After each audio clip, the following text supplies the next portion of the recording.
Take a good look. Does this look like a winning combination to you?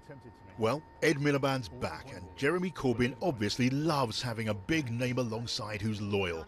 Even a leader he never obeyed during long years while he was voting against Labour policy more often than David Cameron. I'm going to try this. I mean, Jeremy Corbyn wants you back in his team. Has he any hope?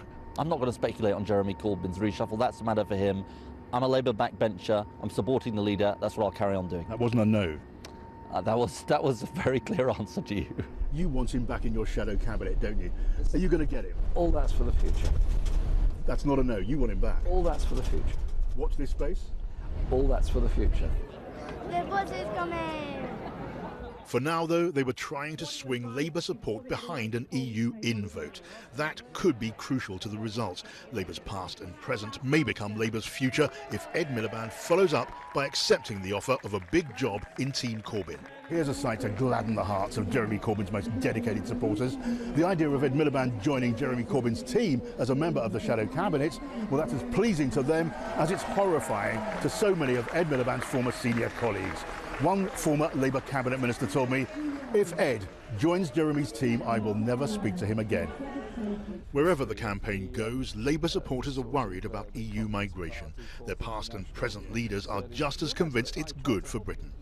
I want people to understand we live in one world and recognise the benefits that have come from people working abroad and people coming here to work. It's a plus all round. You lost an argument last May, the general election, very badly. Sure. Where does that leave you in trying to win this argument? Well, look, I think that's true. We lost the general election. But as I say, for the 9 million people who voted Labour, they want guidance. They want to know where Labour stands. And that's why the Labour voice is important. But are you a persuasive voice? Well, you'll have to ask them that. Convinced? For Labour EU outers, the answer's no. Labour voters are worried. They're worried about where the EU is going and the high levels of unemployment there are there. They're worried about democracy and control. And they have real concerns about all these things. And not surprisingly, maybe a third or 40% of Labour voters are inclined to vote for Brexit. They think